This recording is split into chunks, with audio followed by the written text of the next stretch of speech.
Saludos hermanos, que Dios les bendiga, sean todos bienvenidos a un nuevo repaso de la lección de escuela sabática de los pioneros. Estamos en la lección número 22 del primer trimestre del año 2024. Para todos aquellos que quieran descargar el folleto de escuela sabática, lo pueden hacer del enlace que ustedes van a ver ahora mismo en pantalla. El enlace que ven en la pantalla, ¿sí? Y también del código QR que ven ahí.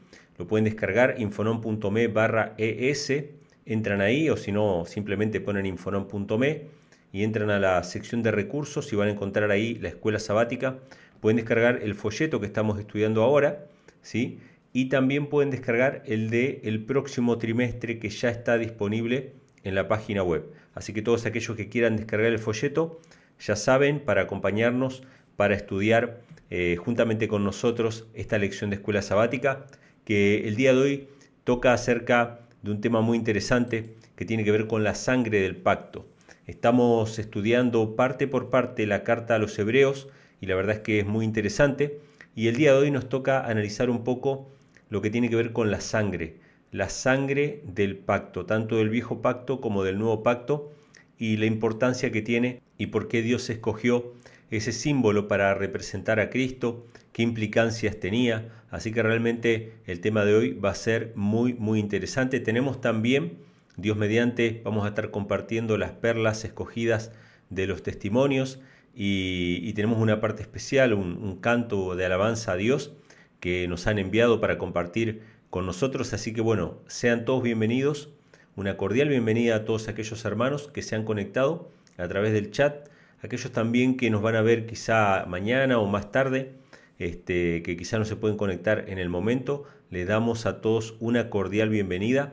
Esperamos que se sientan en la compañía del Señor en este momento. Y antes de comenzar, como siempre hacemos, vamos a pedir a Dios que nos dirija y nos acompañe para que el estudio sea de bendición. Vamos a orar. Querido Padre, te doy las gracias por todas tus bendiciones, por el amor que tú nos muestras cada día, al darnos tu palabra, al darnos tus promesas. En esta hora queremos pedirte que nos ayudes a comprender esta lección que tiene que ver con la sangre del pacto, que nos dé sabiduría para entender, Padre, y también para aferrarnos por la fe a esa promesa que tú hiciste de entregar a tu Hijo, recibirla, aceptarla, Padre, y vivir en esa promesa. Te lo pedimos y te lo agradecemos en el nombre de Jesús. Amén. Muy bien, la lección de esta semana nos habla acerca de Hebreos capítulo 9, versículos 20 al 23, y se centra en el tema de la sangre del pacto, ¿sí? Tanto el viejo pacto como el nuevo pacto.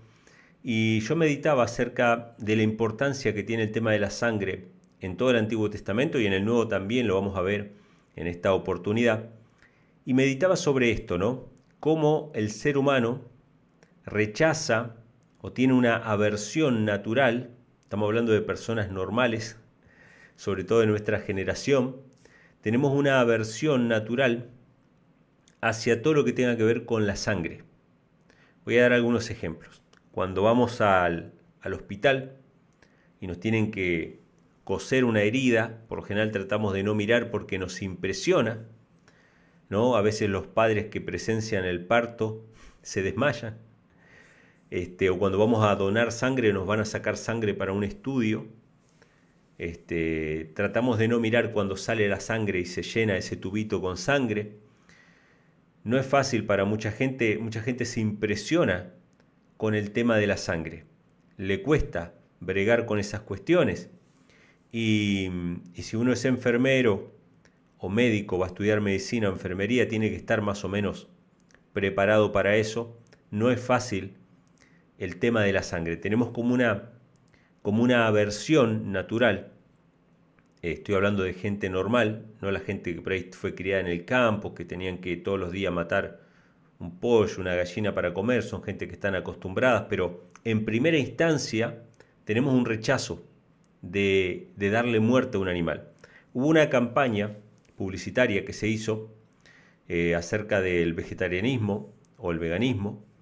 En esa campaña publicitaria se invitaba a algunas personas a un restaurante, o habían personas en un restaurante, pero era una especie de cámara oculta, donde, bueno, los mozos y todos eran actores. Entonces se le daba la carta y cuando esa persona iba a pedir que lo que iba a comer, ya sea pollo ya sea pescado, ya sea un cerdo, lo que fuera, alguna porción de carne, los comensales eran invitados a pasar al fondo del restaurante y ahí se les daba, bueno, un delantal, un cuchillo, y estaba el pollo vivo ahí, parado, y bueno, el comensal tenía que matarlo con sus propias manos. Entonces tenía que matarlo, pelarlo y bueno, cocinarlo como él quisiera. Entonces mostraba esto porque obviamente las personas no querían hacer eso, se impresionaban, ellos no estaban dispuestos a darle muerte al animal, si estaban dispuestos a comerlo obviamente preparado y sazonado de manera que no parezca un pedazo de animal. Ustedes saben que esto muestra que no somos carnívoros por naturaleza, fuimos creados vegetarianos nosotros, según lo que dice la Biblia, ¿no? En Génesis se nos dio para comer toda planta que da semilla. Si fuésemos carnívoros por naturaleza, comeríamos la carne cruda, con la sangre de un animal, lo agarraríamos como lo agarra cualquier animal carnívoro a otro animal, que se lo come así con pelos y todo. Pero nosotros no somos carnívoros, necesitamos disfrazar esa carne para que no parezca una parte de un animal. Así que estas personas no estuvieron dispuestas a darle muerte a su propia cena, a su propia comida, y el mensaje era este, ¿no? Si tuviéramos que hacerlo nosotros y darle muerte al animal, muy pocos serían los que realmente hoy día serían carnívoros. La gran mayoría probablemente serían vegetarianos si tuvieran que realizar ese trabajo. Obviamente hay personas que toda su vida han vivido en el campo y han tenido que hacerlo para sobrevivir, pero en primera instancia tenemos un rechazo hacia la muerte, ya sea la nuestra o la de los demás, ¿sí? No nos gusta ver que alguien sangre, nos impresiona, no nos gusta tener que ver cómo matan a un animal. A veces han subido videos de cómo son los mataderos por dentro, son videos muy impresionantes y mucha gente ha dejado de comer carne simplemente porque no quiere ser partícipe de lo que es la tortura, ¿no? En la industria de la carne. Así que yo pensaba en esto y decía, bueno, ¿cuál es el propósito de Dios al establecer el sistema de sacrificios y ofrendas? Y pensaba que justamente la idea de practicar algo que nos causa tanto rechazo natural, que nos causa tanto desprecio natural, ver a un animal que es sacrificado no para comer, no para salvarle la vida a alguien, sino para representar nuestros pecados o la paga de nuestros pecados, evidentemente lo que Dios quería era que seamos impresionados de tal manera que abandonemos el pecado, ¿sí? Que abandonemos el pecado. Hay un libro, yo no lo tengo ahora lamentablemente, pero lo leí hace muchos años, del pastor Andreasen, pastor adventista, que se llama El Santuario y su Servicio, donde él habla acerca de este tema también. Y él dice que el propósito de Dios era impresionar de tal manera el corazón del ser humano que esa misma aversión que había hacia el tema de la sangre sea una aversión hacia el pecado. Entonces, si yo no quería volver a traer sacrificios, mejor era no pecar, porque si no un animal inocente tenía que morir, ¿no? Está hablando de los sacrificios por el pecado. Habían otro tipo de sacrificios que se tenían que hacer de todas maneras, que en realidad lo hacía el sacerdote. Pero el israelita en general, el pueblo de a pie, tenía que llevar ofrendas por el pecado, ¿sí?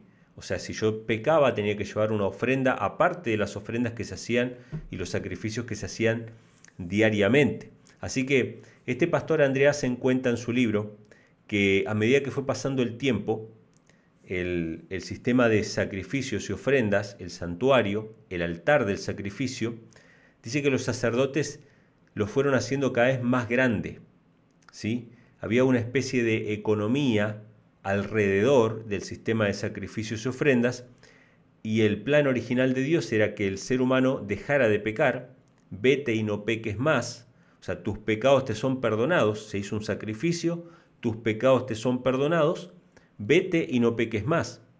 Pero, como los sacerdotes comían de los sacrificios, utilizaban incluso la sangre para fabricar otras cuestiones, comían de eso, era un bien económico para ellos, ellos en vez de decirle a la gente vete y no peques más, ellos incentivaban el sacrificio.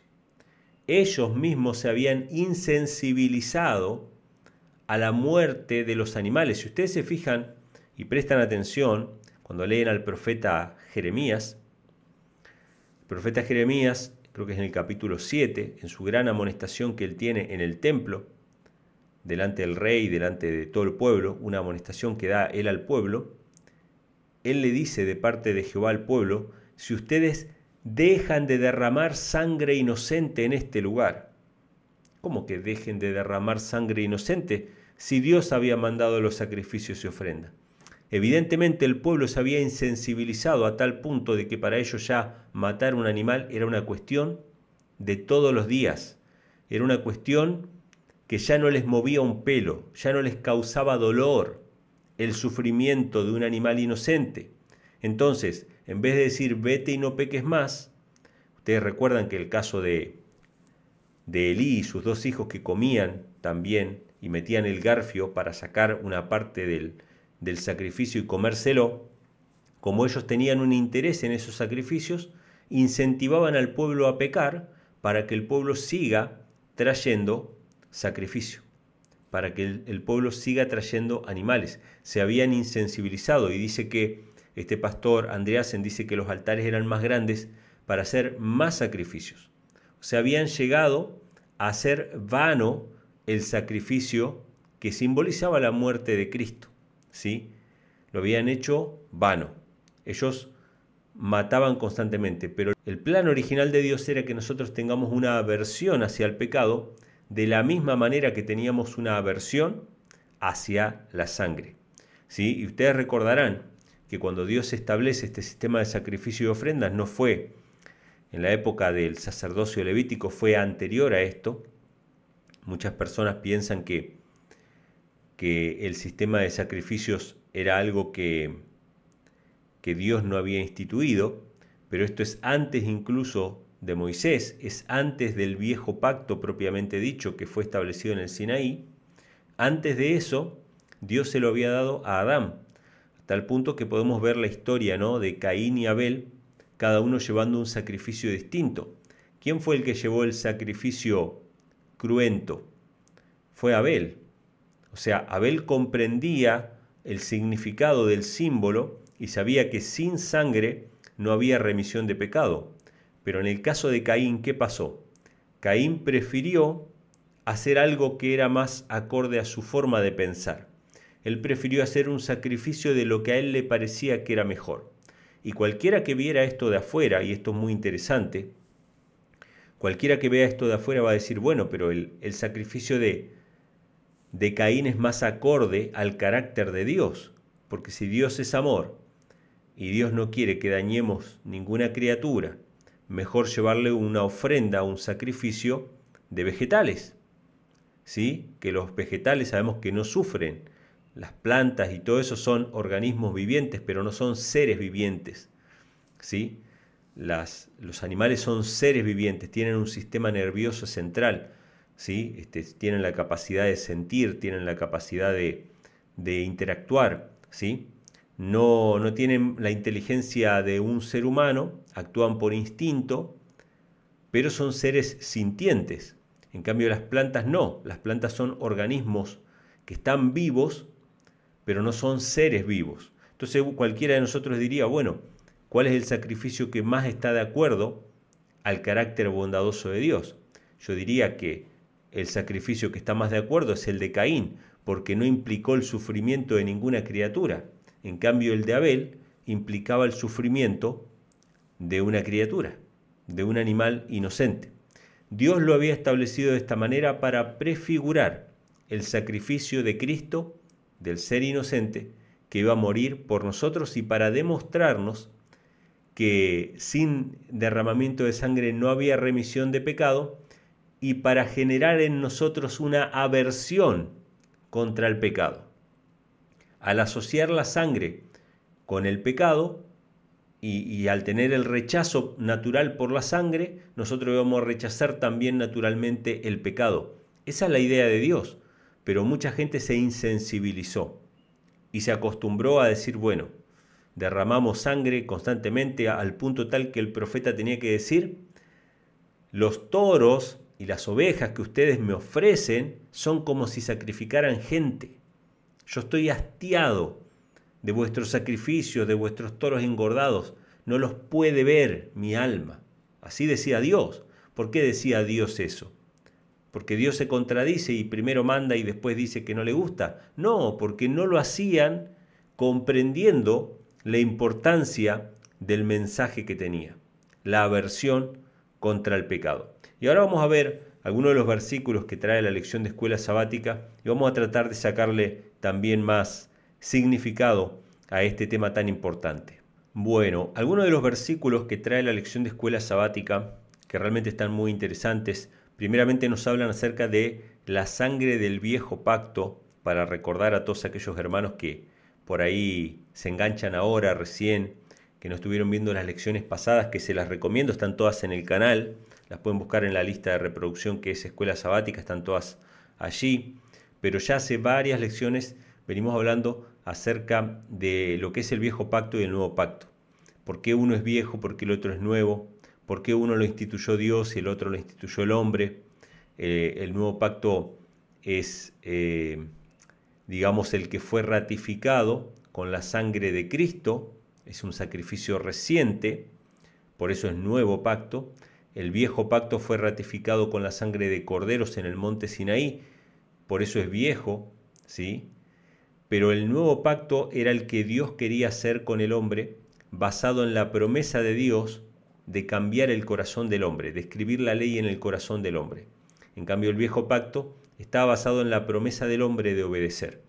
Por eso el viejo pacto está condenado a fracasar, ¿no? O sea, cualquiera que confíe en sus propias promesas para obedecer la ley de Dios va a fracasar. Pero el que acepta el nuevo pacto y decide vivir en la compañía de Dios, escuchando la voz de Dios simplemente, Dios va a hacer en él todas sus obras y por lo tanto ese es el único camino, digamos, en el cual el ser humano puede ser obediente, ¿sí? Pero uno de los textos que trae acerca del viejo pacto, la sangre del viejo pacto, es Éxodo 24, versículo 8, que dice: entonces Moisés tomó la sangre y roció sobre el pueblo y dijo: he aquí la sangre del pacto que Jehová ha hecho con vosotros sobre todas estas cosas. Esa sangre que fue asperjada, digamos, esparcida, que fue presentada en una copa también por Moisés, esa sangre era la sangre del viejo pacto que el hombre hace con Dios, pero en realidad era el pacto eterno que Dios quería hacer con el pueblo, ¿sí? Y esa sangre literalmente fue asperjada sobre el pueblo, y el apóstol Pablo dice en Hebreos capítulo 9, versículos 19 al 22, lo siguiente: porque habiendo hablado Moisés todos los mandamientos de la ley a todo el pueblo, tomando la sangre de los becerros y de los machos cabríos, con agua y lana de grana e hisopo, roció al mismo libro, fíjense, roció al libro de la ley, y también a todo el pueblo, diciendo: esta es la sangre del testamento. Recuerden que la palabra testamento y pacto son sinónimos. Muchas veces hay confusión en la Biblia porque en alguna parte aparece la palabra testamento y en otra aparece pacto en la misma Biblia, pero es la misma palabra. Testamento y pacto es exactamente lo mismo. Esta es la sangre del pacto que Dios os ha mandado. Y además de esto roció también con sangre el tabernáculo y todos los vasos del ministerio, y casi todo, fíjense lo que dice el apóstol Pablo, y casi todo es purificado según la ley con sangre, y sin derramamiento de sangre no hay remisión. Este es el centro, podríamos decir, hermanos, de la lección de escuela sabática de esta semana. Sin derramamiento de sangre no hay remisión.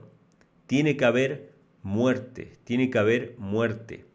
Si alguien no paga la deuda, nosotros no tenemos posibilidad de salvación. Y esto era lo que representaba la sangre de los corderos que se sacrificaban en el santuario en el antiguo Israel. Representaban la sangre, que era la sangre de Cristo, que iba a limpiarnos a cada uno de nosotros de nuestros pecados. Si Cristo no hubiese muerto por nosotros, nosotros no tendríamos posibilidad de tener vida eterna, de tener perdón de nuestros pecados. Sin sangre, sin derramamiento de sangre, no hay remisión. Ahora, ¿cuál es la sangre del nuevo pacto? Y presten atención ahora, porque así como había un rito, un ritual, que era el sacrificio de animales para representar la sangre de Cristo que todavía no había venido, esto se hacía en el pasado para representar al Mesías venidero, hoy también tenemos un rito que representa la sangre del Mesías que ya vino en el pasado, ¿sí? Y esa es la sangre digamos, el símbolo de la sangre del nuevo pacto. Fíjense cómo lo dice Jesús en Mateo capítulo 26, versículos 27 al 29. Esta es la sangre del nuevo pacto.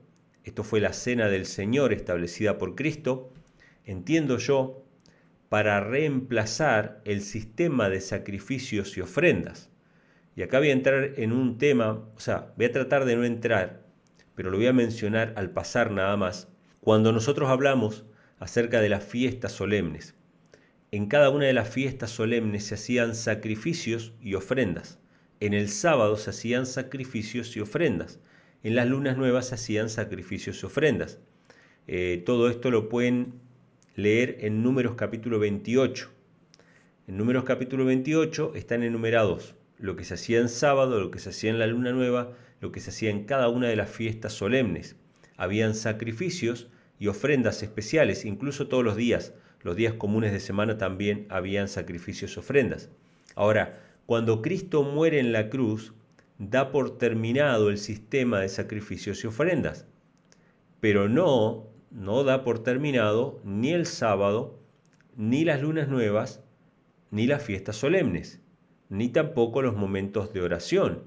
Entonces, ¿qué es lo que reemplaza esos sacrificios y ofrendas?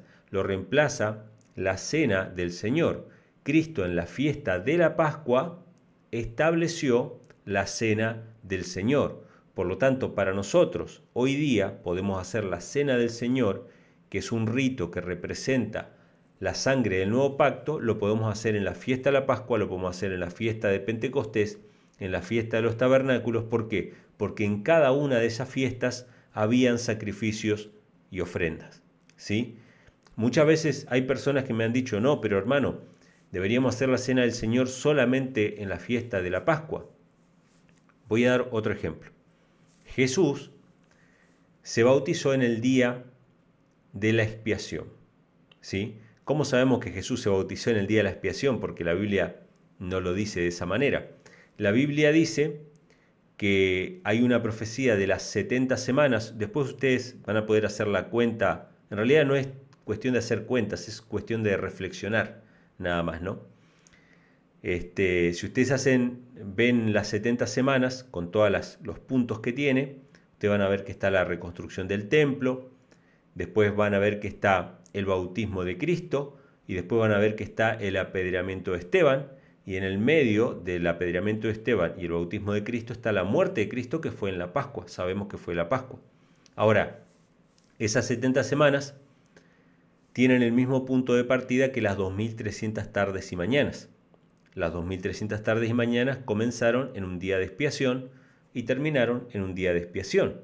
Por lo tanto, esos 2300 años son de día de expiación en día de expiación. De hecho, así es como se cuentan las semanas de años.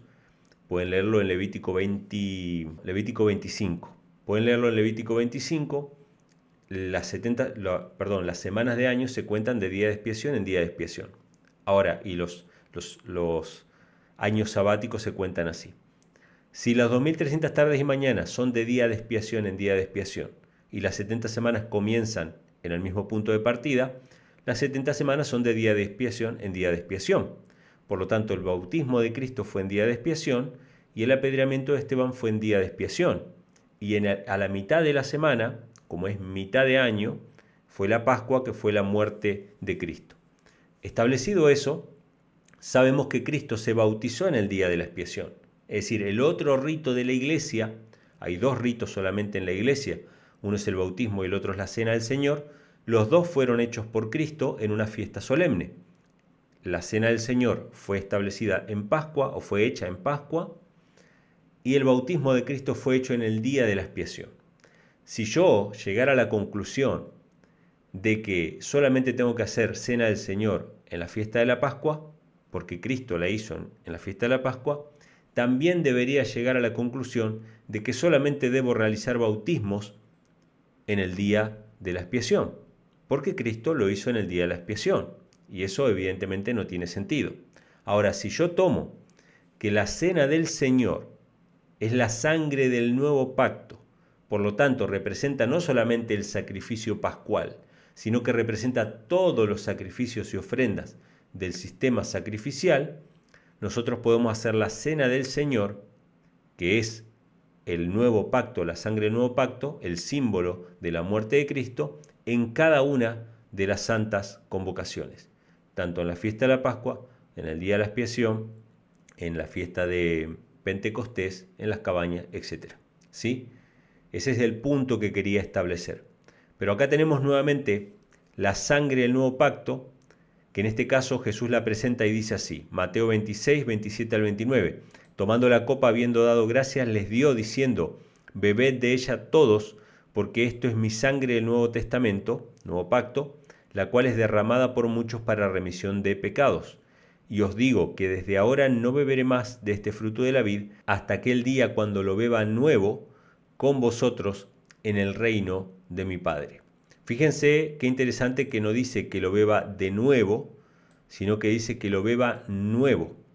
El fruto de la vid se toma o se bebe nuevo, no vino viejo, fermentado con alcohol, sino jugo fresco, el vino nuevo, ¿sí? Que va a ser bebido por Cristo en el reino del Padre. En Marcos capítulo 14, versículo 23 y 24 dice, y tomando la copa, habiendo dado gracia, les dio y bebieron de ella todos, y les dijo, esto es mi sangre del Nuevo Testamento que por muchos es derramada. Entonces vemos acá que había una sangre del viejo pacto, que era la sangre que Moisés asperjó sobre el pueblo y sobre la ley y sobre el santuario para purificar todas las cosas terrenales, y hay una sangre del nuevo pacto, que es la sangre de Cristo representada ya no por corderos, por sangre de corderos, sino representada por el fruto de la vid, ¿sí? Por el fruto de la vid. Esta va a ser la representación de la sangre de Cristo, ¿sí? Y es lo que nosotros tenemos la posibilidad, cada tanto, de celebrar como iglesia, como pueblo de Dios en estos días finales. Ahora, Hebreos 9:22 nos dice que sin sangre no hay remisión. ¿Por qué es que sin sangre no hay remisión de pecados? Esto es importante, vamos a leerlo. Dice, casi todo es purificado según la ley con sangre, y sin derramamiento de sangre no hay remisión. ¿Por qué es tan importante que haya derramamiento de sangre para que haya remisión de pecados? Vamos a ver algunos versículos en la Biblia.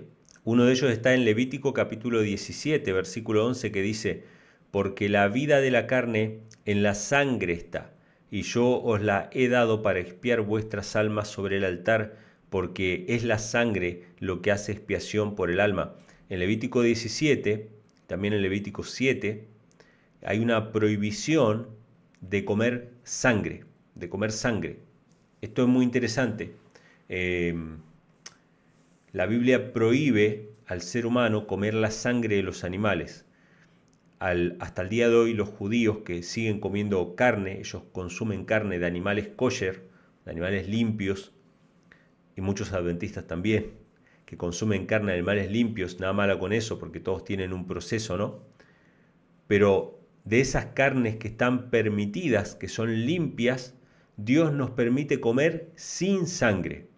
Al pueblo de Israel le permitía comer la carne de un ciervo, o de una vaca, o de una oveja, de una cabra, pero tenía que ser sin sangre. Entonces había un proceso especial por el cual se eliminaba la mayoría de la sangre del animal. El animal no moría como se los mata hoy en los mataderos, sino que era degollado de una manera especial para que esa sangre fuera derramada en tierra y fuera sepultada esa sangre. Había un respeto hacia la sangre del animal. pregunto yo hoy, ¿existe esta práctica todos los mataderos en la industria de la carne? Evidentemente no. Por lo tanto, nosotros como cristianos, si seguimos esta ley, evidentemente no deberíamos o deberíamos tratar de evitar comer carne, aunque sean animales llamados limpios, animales permitidos para comer. Pero los judíos hasta el día de hoy, que comen carne de animales limpios, ellos verifican y certifican que ese derramamiento de sangre se haga conforme a la ley, ¿sí? O por lo menos eso dicen, ¿no? Entonces, ¿por qué casi todo es purificado con sangre? Porque la vida del animal, en este caso, la vida está en la sangre. La vida está en la sangre, porque es la sangre lo que hace expiación por las almas, ¿sí? Entonces, la vida está en la sangre. Nos dice una cita del Espíritu de Profecía en el comentario bíblico adventista sobre este mismo texto de Levítico 17:11. Dice, la sangre del Hijo de Dios era simbolizada por la sangre de la víctima sacrificada, y Dios quería que se preservaran claras y definidas las ideas entre lo sagrado y lo común. La sangre era sagrada, puesto que sólo mediante el derramamiento de la sangre del Hijo de Dios podía haber expiación de pecado. O sea, Dios quería que en nuestra mente se grabara con fuerza la importancia que tenía el sacrificio de Cristo, ¿sí? La idea de la expiación de nuestros pecados tenía que ser grabada en nuestros corazones, en los corazones del pueblo de Israel, al contemplar la sangre de las víctimas que eran sacrificadas, ¿sí? Ahora, la Biblia nos habla de que el derramamiento de sangre es la paga del pecado, ¿sí? La muerte, en definitiva, es la paga del pecado. Como nosotros pecamos, pero no queremos morir y queremos vivir para siempre, de hecho, todos los redimidos van a vivir para siempre, alguien tenía que pagar esa deuda, ¿sí? ¿Y con qué lo tenía que pagar? Con el derramamiento de su propia sangre. Génesis capítulo 9, versículo 6 dice, el que derramare sangre del hombre, por el hombre su sangre será derramada, porque a imagen de Dios es hecho el hombre. Fíjense cómo lo pone, ¿no? a este equilibrio en la Biblia, ¿sí? Habían leyes muy estrictas sobre el tema del asesinato. Una de las leyes más importantes del Decálogo es no matarás, una ley que se repite en todas las legislaciones del mundo. Puede ser que algunos aspectos de la ley de Dios no sean repetidas por los gobiernos civiles, pero la ley de no matarás es una ley universal, ¿sí? Y habían restricciones muy importantes cuando alguien mataba. Si yo mataba a alguien y esa muerte era sin intención, no es que yo lo premedité, no es que yo busqué matarlo, sino que estábamos hachando juntos, se salió el hacha del cabo y le dio en la cabeza y ese hombre murió. Como la familia iba a querer vengar la sangre, siguiendo este principio de que el que derrame sangre de hombre por un hombre será derramada su sangre, se establecieron ciudades de refugio para todos aquellos que eran asesinos, digamos, sin quererlo, o que eran homicidas sin quererlo. El que había matado a alguien, lo mismo podríamos decir hoy un accidente de tránsito, ¿sí? Cuando hay un accidente de tránsito, y no es que una persona estaba borracha ni nada por el estilo, pero se cruzó alguien en el camino o cruzó en rojo o lo que fuera, un accidente que no es tan fácil establecer las culpabilidades, pero no es que alguien salió a matar gente, no es que salió con esa premeditación. Ese homicida podía huir a las ciudades de refugio para no ser atrapado y que su sangre no sea derramada por sus familiares, ¿sí? Pero existía este principio. Ahora, Elena G. White dice en esta cita, que es un comentario de Génesis 9:6, es el comentario bíblico de Elena G. White sobre Génesis 9:6. Elena G. White habla acerca de algo que nosotros, por lo general, no hablamos mucho, que tiene que ver con los derechos humanos, ¿sí? Mucha gente cree que los derechos humanos nacen en Francia, con la Revolución Francesa. Los derechos humanos fueron dados por Dios al hombre. ¿Cuáles son los derechos humanos? Según la Declaración de Independencia de Estados Unidos, dice que Dios dotó al ser humano, o lo dice al revés, el ser humano fue dotado por su creador de ciertos derechos inalienables. Y uno de esos derechos es el derecho a la vida, ¿sí? A la libertad. Entonces, ¿cuáles son los países que violan los derechos humanos? Los países que violan los derechos humanos, hasta el día de hoy hay organismos que regulan eso o que informan sobre eso o deberían hacerlo, son los países que no respetan la vida o la libertad, ¿sí? O la propiedad. Pero hay ciertos derechos que son los derechos humanos que fueron establecidos por Dios. Y fíjense cómo dice Elena G. White en esta cita: Dios protege con gran cuidado los derechos humanos. Esta cita tiene que ver con el versículo anterior, con Génesis 9:6, el que derramare sangre del hombre, por el hombre su sangre será derramada, porque imagen de Dios es hecho el hombre. Fíjense qué interesante. Elena White dice, Dios protege con gran cuidado los derechos humanos. Si ustedes ponen en el buscador de Elena G. White derechos humanos, se van a sorprender la cantidad de textos que hay sobre eso. Dice, Él ha establecido un castigo para los que perpetran un asesinato voluntariamente. No está hablando de los que por accidente, por negligencia o lo que fuera, sino aquellos que salieron con la intencionalidad de matar a alguien. Él ha establecido un castigo para los que perpetran un asesinato voluntariamente. El que derramare sangre de hombre, por el hombre su sangre será derramada. Escuchen lo que va a decir ahora la sierva del Señor. ¿Por qué? Porque cuando se discute este tema, si Dios mata o no mata, por qué Dios mandó destruir naciones enteras, por qué Dios hizo todas esas cosas, los seres humanos solamente ven el lado de, digamos, de los que mueren en ese momento, que eran pueblos paganos, ¿sí? O ejércitos, o reyes, o lo que fuera, que Dios determinó que fueran destruidos, ¿sí? O los profetas de Baal, por ejemplo. Y la gente ve eso, pero no ve la otra cara. Es decir, no ve el sufrimiento que ellos estaban regando por el mundo. O sea, la gente no ve las víctimas, ¿sí? Esto es algo que es muy interesante y pasa mucho. Hay muchos organismos de derechos humanos, irónicamente, que habían criticado fuertemente al presidente de El Salvador, Nayib Bukele, que obviamente no existe un ser humano perfecto, por eso no todos los presidentes son criticables, pero en este caso lo habían criticado porque era muy severo con las pandillas, con las maras que aterrorizaban a El Salvador.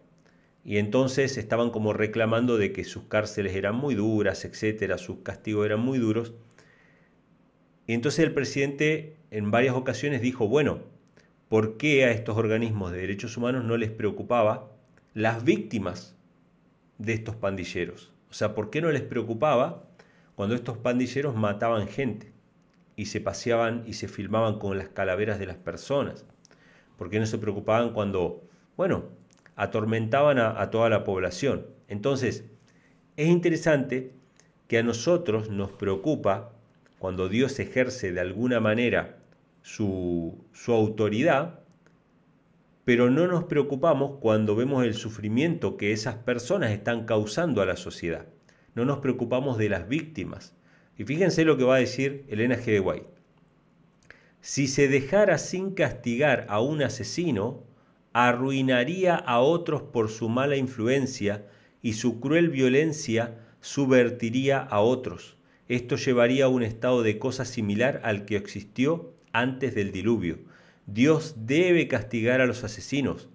Él da vida y quita la vida, si esa vida se convierte en un terror y en una amenaza. Fíjense los textos que utiliza Elena G. White. Él da vida, o sea, Él da la vida y quita la vida, si es que esa vida se convierte en un terror y en una amenaza. ¿Sí? Si tenemos a una persona que está matando a mucha gente, ¿sí?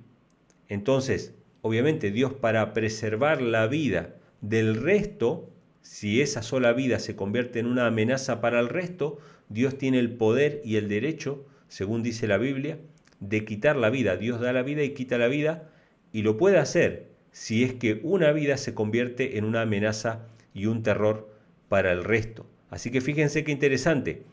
Este principio de vida por vida, el que derrame sangre humana por el hombre, su sangre será derramada, tiene que ver con el principio de la expiación de nuestros pecados.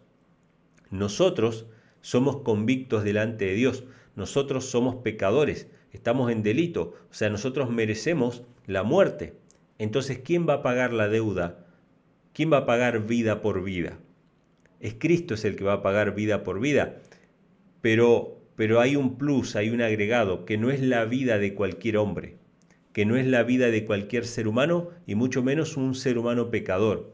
Es la vida del divino Hijo de Dios, con su naturaleza humana y su naturaleza divina mezcladas misteriosamente, ¿sí? El Hijo de Dios, encarnado, murió por nosotros para pagar la deuda del pecado. No era la vida de un ángel, no alcanzaba. Aunque los ángeles fueran sin pecado, porque los ángeles que se ofrecieron a dar su vida eran ángeles sin pecado. No era la vida de un ángel, era la vida del divino Hijo de Dios. Solamente alguien igual a Dios podía pagar el precio de la transgresión del ser humano. Así que bueno, fíjense qué interesante cita de Elena G. de White. Dios protege los derechos humanos. Dios da la vida y Dios quita la vida, si es que esta vida se convierte en un terror y en una amenaza. ¿Sí? Muy interesante.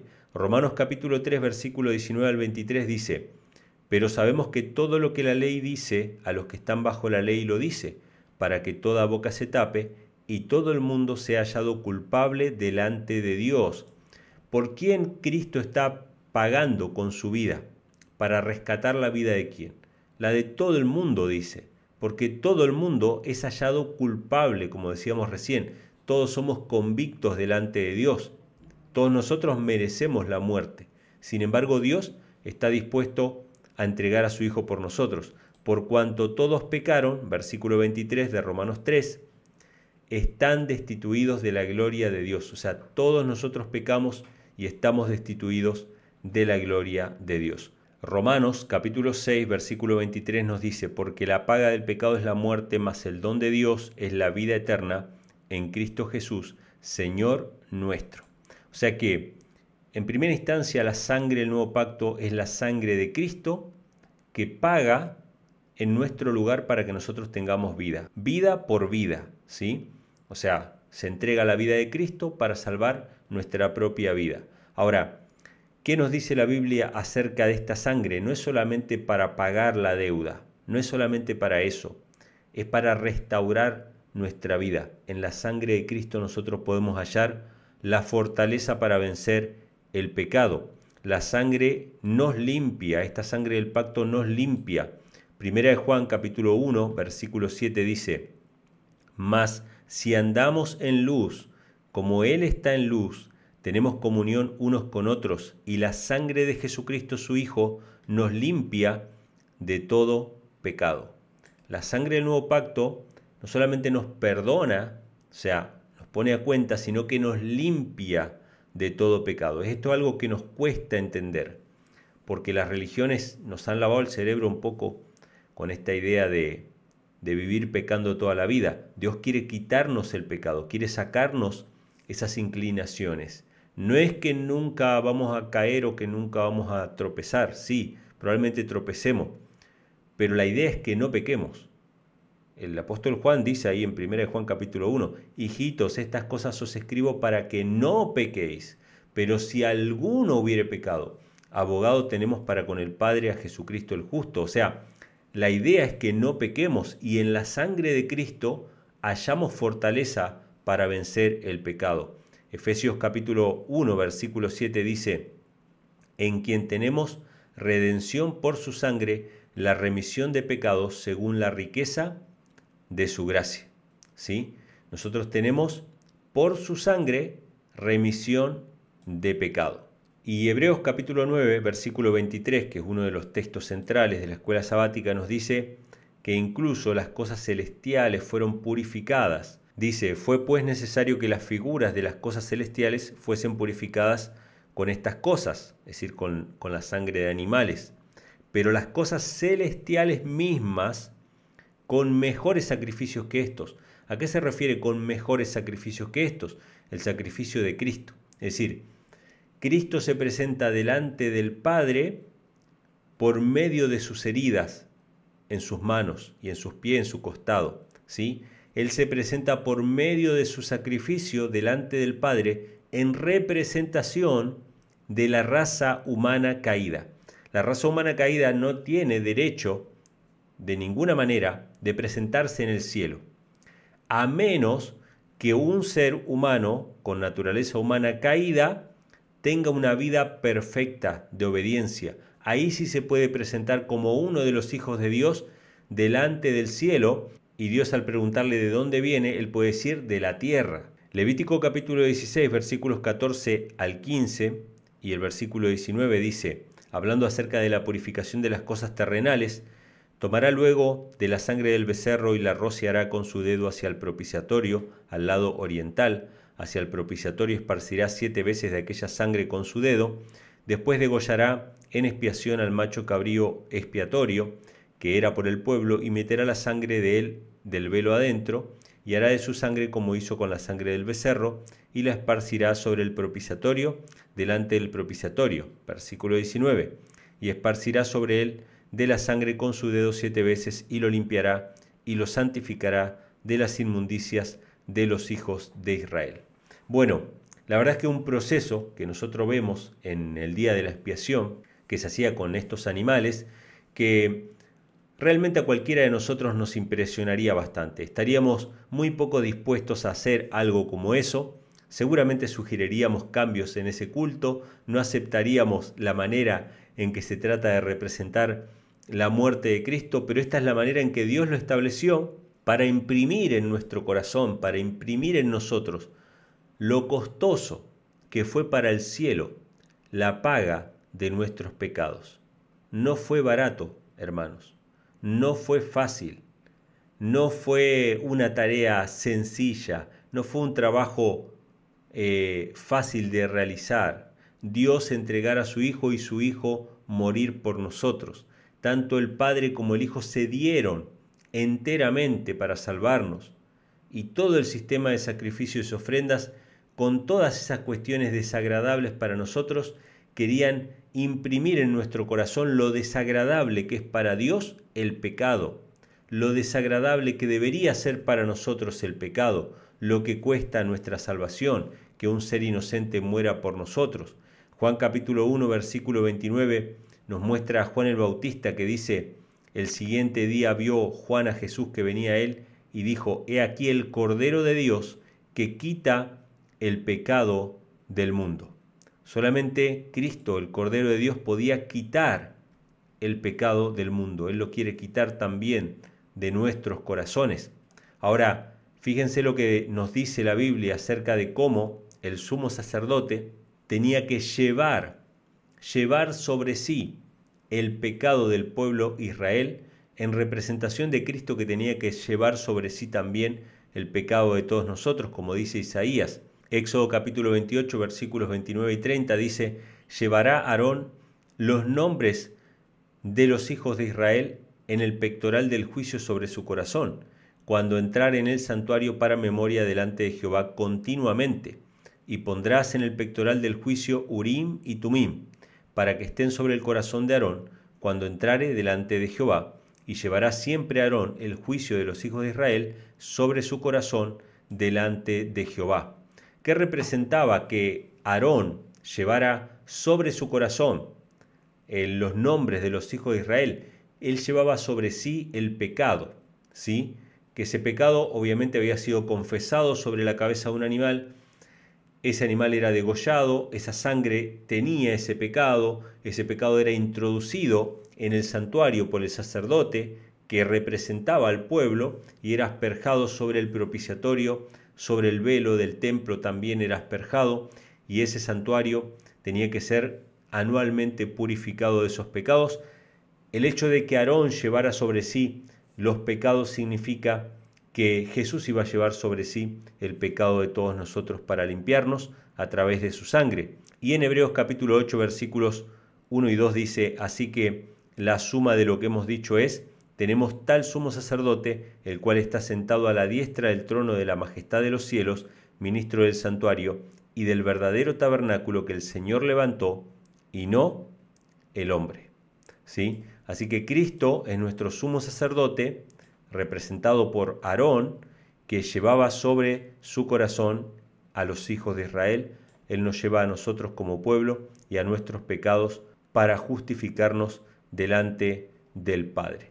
Así que bueno, estos son algunos de los versículos que traía la escuela sabática de esta semana referente a la sangre del viejo y del nuevo pacto. Así que, como ven, muy interesante la lección de escuela sabática de esta semana, que nos habla acerca de la sangre, la importancia que tenía la sangre, el significado de la sangre de los corderos y de la manera que hoy también nosotros tenemos un rito y un símbolo de la sangre del nuevo pacto que tiene que ver con la cena del Señor, ¿no?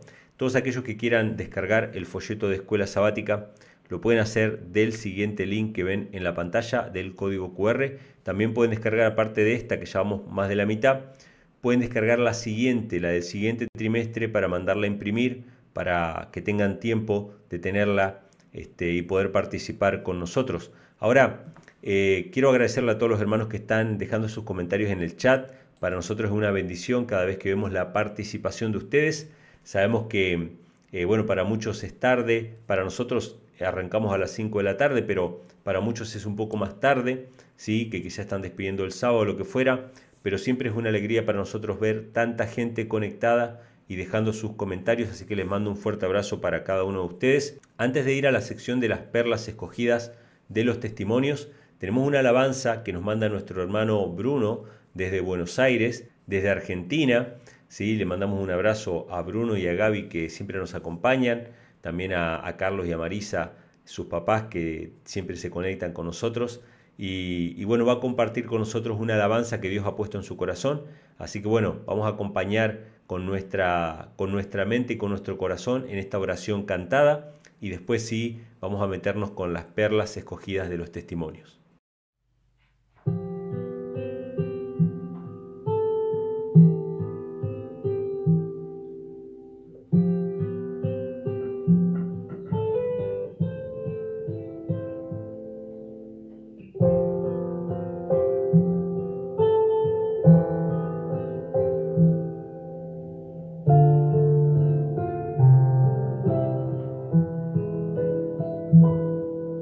No sé por qué, Señor, tú me tocaste.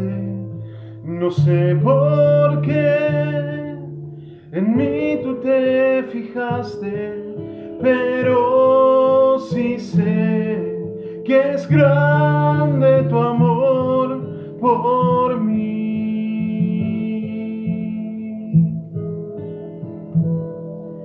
Mi corazón está agradecido, mi corazón está a ti rendido, en ti yo siempre quiero, Señor, estar,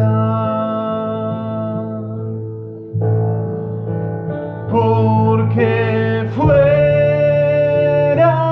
de ti nada deseo en la tierra.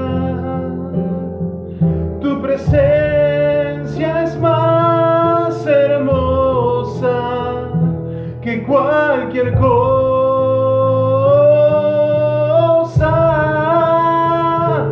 porque fuera de ti nada deseo en la tierra. Tu presencia es más hermosa que cualquier cosa.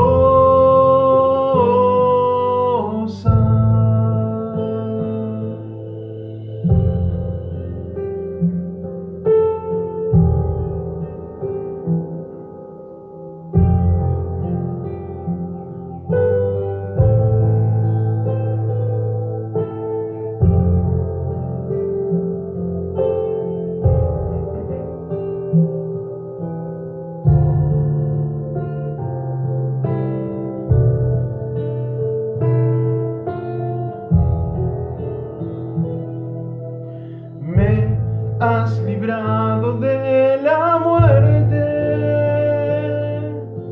me has dado nueva vida,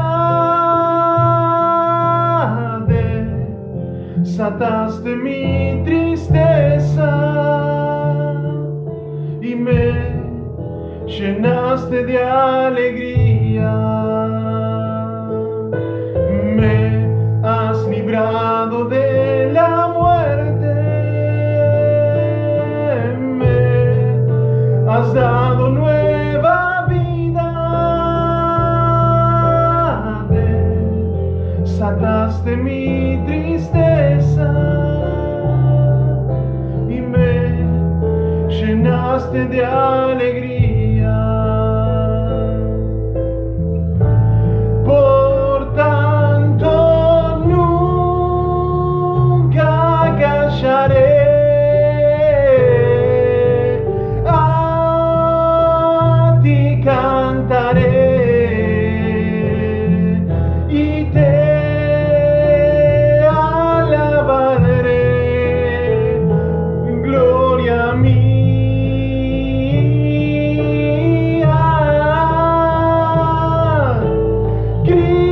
Cristo mi Señor, a ti cantaré y te alabaré. Gloria mía,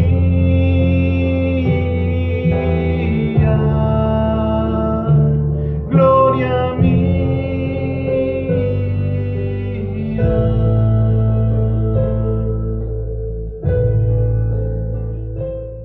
No debemos inquietarnos por lo que Cristo y Dios piensa de nosotros. No debemos inquietarnos por lo que Cristo y Dios piensa de nosotros, sino que debe interesarnos lo que Dios piensa de Cristo, nuestro sustituto. Cuando nos entregamos enteramente a Dios y creemos con plenitud, la sangre de Cristo nos limpia de todo pecado. La sangre de Cristo nos limpia de todo pecado. Mediante la fe en su sangre, todos pueden encontrar la perfección en Cristo Jesús. Todos pueden encontrar la perfección en Cristo Jesús. Bienvenidos a las perlas escogidas de los testimonios, donde hallarás gemas de la verdad que aún ha de descubrir todavía el investigador ferviente. Hoy presentamos la sangre que perdona y purifica. La sangre que perdona y purifica. Jesus is coming soon. Maranatha. Christ is coming. Hola, hola, ¿qué tal, queridos amigos y hermanos? Dios les bendiga rica y poderosamente y bienvenidos a su programa Las Perlas Escogidas de los Testimonios. Y referente al tema en cuestión, la sangre que perdona y purifica, es de vital importancia recordar y comprender que para Adán el ofrecimiento del primer sacrificio fue una ceremonia muy dolorosa. Tuvo que alzar la mano para quitar una vida que solo Dios podía dar. Cuando Adán daba muerte a la víctima inocente, le parecía que estaba derramando con su propia mano la sangre del Hijo de Dios. Esta escena le dio un sentido más profundo y vivido de la enormidad de su transgresión, que nada sino la muerte del querido Hijo de Dios podía expiar. Se dio cuenta de que si hubiera permanecido fiel al Señor y leal a su santa ley, jamás habrían muerto ni hombres ni animales. No obstante, los sacrificios, al señalar hacia la gran y perfecta ofrenda del amado Hijo de Dios, le permitían vislumbrar una estrella de esperanza que iluminaba las tinieblas de su terrible futuro y le proporcionaban alivio en su total desesperanza y ruina. Y se admiró de la infinita bondad que daba semejante rescate para salvar a los culpables. entonces fue así como... Al principio se consideró que el jefe de cada familia era dirigente y sacerdote de su propio conjunto familiar. Más tarde, cuando la especie se multiplicó sobre la tierra, algunos hombres señalados por Dios realizaron la solemne ceremonia de los sacrificios en favor del pueblo. La sangre de los animales debía relacionarse en la mente de los pecadores con la sangre del Hijo de Dios. La muerte de la víctima debía ser una evidencia para todos que el castigo del pecado es la muerte. Mediante el acto del sacrificio, sacrificio, el pecador reconocía su culpa y manifestaba su fe, por cuyo intermedio prevía el inmenso y perfecto sacrificio del Hijo de Dios, prefigurado por las ofrendas de animales. Y es por esta razón que quizás muchos han expresado su asombro de que Dios exigiera que los judíos mataran tantas víctimas como ofrenda de sacrificio, pero Él debía grabar en sus mentes la excelsa y solemne verdad de que sin derramamiento de sangre no hay remisión de pecados. Cada sacrificio contenía una lección estampada en cada ceremonia, predicada solemnemente por los sacerdotes en el servicio santo e inculcada por Dios mismo, la gran verdad de que solo por medio de la sangre de Cristo hay perdón de pecados. Hay perdón de pecados. Por tal motivo, queridos amigos y hermanos, veamos en detalle tal predicación dada por los sacerdotes en el santuario terrenal referente a este tema, a la gran verdad de que solamente la sangre de Cristo purifica y perdona el alma. El servicio del santuario terrenal consistía en dos partes. Los sacerdotes ministraban diariamente en el lugar santo, y una vez al año el sumo sacerdote efectuaba un servicio especial de expiación en el lugar santísimo para purificar el santuario. Día tras día, el pecador arrepentido llevaba su ofrenda a la puerta del tabernáculo y, poniendo la mano sobre la cabeza de la víctima, confesaba sus pecados, transfiriéndolos así figurativamente de sí mismo a la víctima inocente. Luego se mataba el animal. Sin derramamiento de sangre, dice el apóstol, no hay remisión de pecados. La vida de la carne está en la sangre. La ley de Dios quebrantada exigía la vida del transgresor. La sangre que representaba la vida perdida del pecador, cuya culpa cargaba la víctima, la llevaba el sacerdote al lugar santo y la salpicaba ante el velo, detrás del cual estaba el arca que contenía la ley que el pecador había transgredido. Mediante esta ceremonia, el pecado era transferido figurativamente a través de la sangre al santuario. Y es así como a través de esta ceremonia comprendemos que la obra del sacerdote en el servicio diario consistía en presentar ante Dios la sangre de la ofrenda por el pecado y también el incienso que subía con las oraciones de Israel. Así también Cristo, con su propia justicia inmaculada, después de derramar su preciosa sangre, entra en el lugar santo a purificar el santuario, y allí la corriente carmesí inicia el servicio de reconciliación entre Dios y el hombre. Y es así como de esta manera nos presenta a su Padre vestidos de la blanca ropa de su justicia. Aboga por nosotros ante el Padre diciendo: me he puesto en el lugar del pecador, no mires a este hijo desobediente, sino a mí. Cuando Satanás contiende fuertemente contra nuestras almas, acusándonos de pecado y alegando que somos su presa, la sangre de Cristo aboga con mayor poder. La sangre de Cristo aboga con mayor poder. Ya que al empeñar su propia vida, Cristo se hizo responsable por cada hombre y mujer de la tierra. Él está en la presencia de Dios diciendo: Padre, yo tomo sobre mí la culpa de esa alma. Si ella tuviera que llevarla, eso significaría la muerte para ella. Si se arrepiente, será perdonada. Mi sangre, la limpiará de todo pecado. Yo di mi vida por los pecados del mundo. Por esta grandiosa razón es que nadie puede mirarse a sí mismo y encontrar algo en su carácter que lo recomienda ante Dios o haga segura su aceptación. Solo mediante Jesús, a quien el Padre dio por la vida del mundo, puede encontrar acceso a Dios el pecador. Solo Jesús es nuestro Redentor, nuestro abogado y mediador.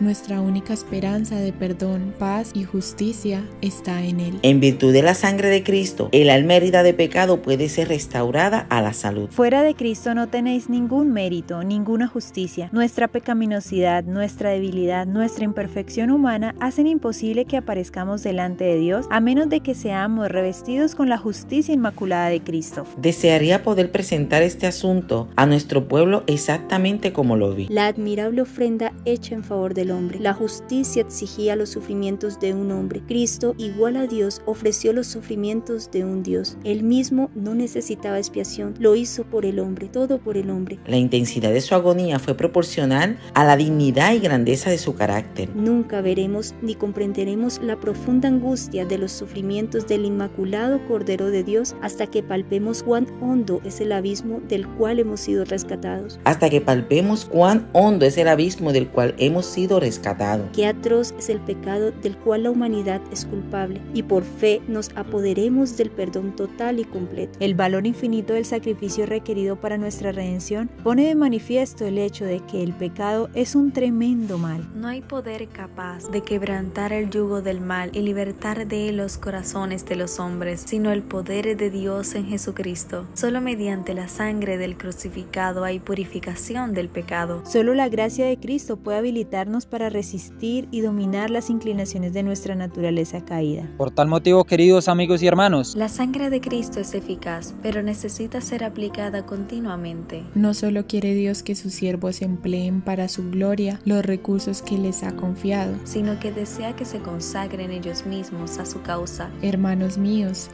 míos, si os habéis vuelto egoístas y estáis privando al Señor de aquello que debierais dar alegremente para su servicio, entonces necesitáis que se os aplique cabalmente la sangre de la aspersión para consagraros vosotros y todos vuestros bienes a Dios. ya que de esta manera en el ritual del santuario terrenal, El sacerdote usaba cedro e hisopo, lo sumergía en el agua de la purificación y con ellos rociaba lo inmundo. Esto simbolizaba la sangre de Cristo derramada para limpiarnos de las impurezas morales. Las repetidas aspersiones ilustran el carácter cabal de la obra que debe realizarse en favor del pecador arrepentido. Todo lo que éste tiene debe ser consagrado, No solo debe purificar su propia alma, sino que debe esforzarse porque su familia, sus arreglos domésticos su propiedad, y todo lo que le pertenece quede consagrado a Dios. y es que Después de rociar con hisopo la tienda, sobre la puerta de aquellos que habían sido purificados se escribía: No soy mío, Señor, soy tuyo. No soy mío, Señor, soy tuyo. Así debe ser con los que profesan ser purificados por la sangre de Cristo. Dios no es menos exigente ahora que en tiempos antiguos. Dios no es menos exigente ahora que en tiempos antiguos. En su oración, el salmista se refiere a esta ceremonia simbólica cuando dice: Purifícame con hisopo y seré limpio, lávame y seré emblanquecido más que la nieve. Crea en mí, oh Dios, un corazón limpio y renueva un espíritu recto dentro de mí. Vuélveme el gozo de tu salud y el espíritu libre me sustente. amén, gloria a Dios, tal sea la manifestación de nuestras oraciones a Dios y el anhelo de nuestro corazón, ya que mediante el sacrificio que se hizo por nosotros, los pecados pueden ser perfectamente perdonados. No dependemos de lo que el hombre puede hacer, sino de lo que Dios puede hacer por el hombre mediante Cristo. Cuando nos entregamos enteramente a Dios y creemos con plenitud, La sangre de Cristo nos limpia de todo pecado. la conciencia puede ser liberada de condenación. Mediante la fe en su sangre, todos pueden encontrar la perfección en Cristo Jesús. Todos pueden encontrar la perfección en Cristo Jesús. Gracias a Dios porque no estamos tratando con imposibilidades. Gracias a Dios porque no estamos tratando con imposibilidades. Podemos pedir la santificación. Podemos disfrutar del favor de Dios, No debemos inquietarnos por lo que Cristo y Dios piensa de nosotros, sino que debemos interesarnos lo que Dios piensa de Cristo, nuestro sustituto. Somos aceptos en el amado. Dios muestra a la persona arrepentida y creyente que Cristo acepta la entrega del alma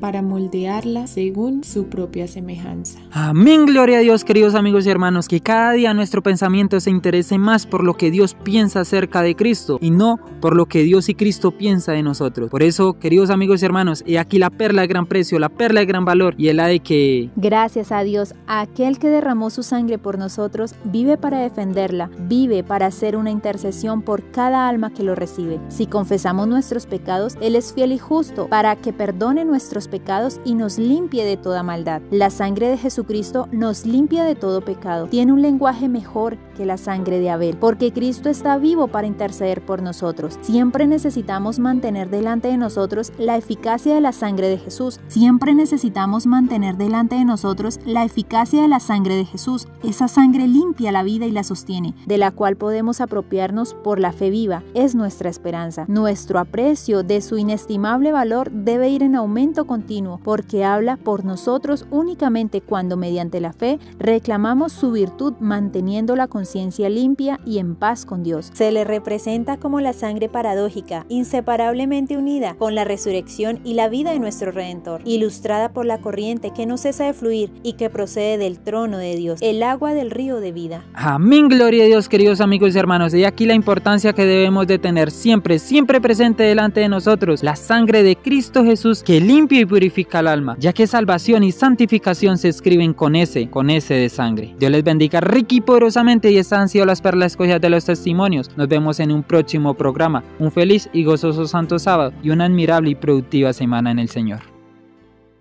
Amén, gloria a Dios. Bueno, gracias a Dios por la alabanza que escuchamos al principio. Gracias también a Daniel Castelblanco, a las hermanas que siempre participan con Daniel, ¿sí? Que siempre nos acompañan con estos fragmentos escogidos del Espíritu de Profecía. Muy agradecidos a Dios por tener esta oportunidad, hermanos, de poder contactar con ustedes. Gracias a todos los que han estado dejando comentarios hasta este momento. Nos tenemos que despedir ya, obviamente Dios mediante hasta la próxima semana, así que vamos a hacer una oración para que Dios nos dirija y nos acompañe. Podemos estar en compañía de Él el resto de esta semana. Vamos a orar. Querido Padre, te damos las gracias por tu misericordia y por todo el amor que tú nos muestras cada día. Ayúdanos y bendícenos, Padre, para estar en tu presencia. Nos ponemos en tus manos en esta hora y te agradecemos todo. En el nombre de Jesús. Amén. Muy bien, hermanos, hemos llegado al final de nuestro encuentro de hoy. Dios mediante, la semana que viene tendremos invitado para compartir la lección de escuela sabática, así que no se lo pierdan. Les agradezco a todos aquellos que dejan su like, que dejan sus comentarios y que comparten este video en sus redes sociales para que llegue a más personas y Dios mediante, la semana que viene seamos más. No sé cuánto llegamos a hacer hoy, pero estuvimos más o menos alrededor de los 100, ¿sí? La semana pasada, así que bueno, que la semana que viene seamos más. Inviten a más gente a participar de este espacio que se ha hecho realmente una bendición para muchos hermanos. Les mando un fuerte abrazo y que Dios les bendiga.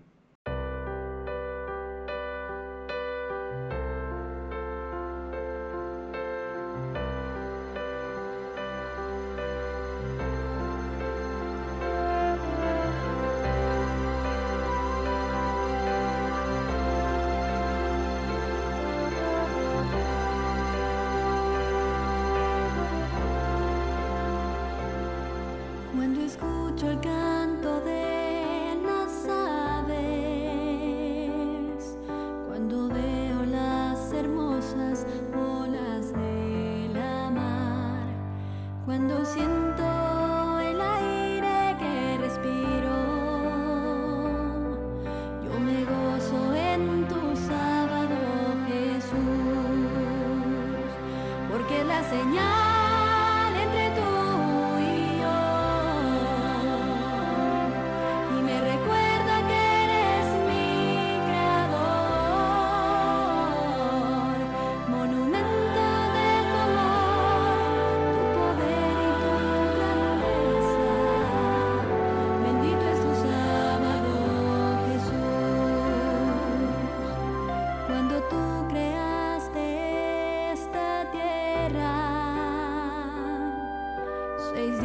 Trabajaste, mas el séptimo santificaste y dejaste escrito este bello mandamiento. 6 días trabajarás, mas el séptimo guardarás.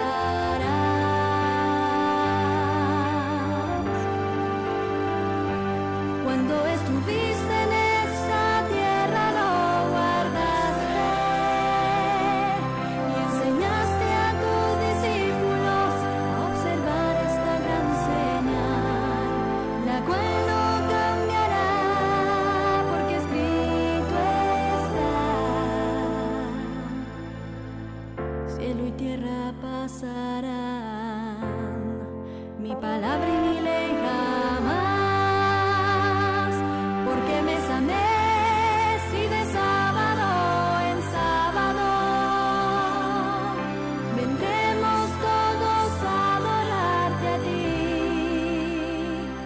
Por la eternidad nunca pasará. Bendito es tu sábado,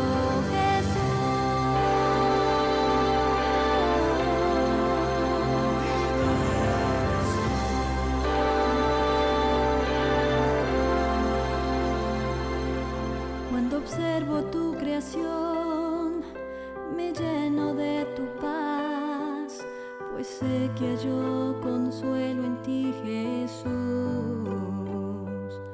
Con cada árbol, cada flor, con el canto de las aves, te siento muy cerca.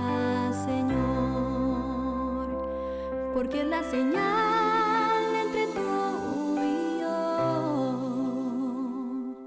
y me recuerda que eres mi creador, monumento de tu amor, tu poder y tu grandeza. Bendito es tu sábado, Jesús.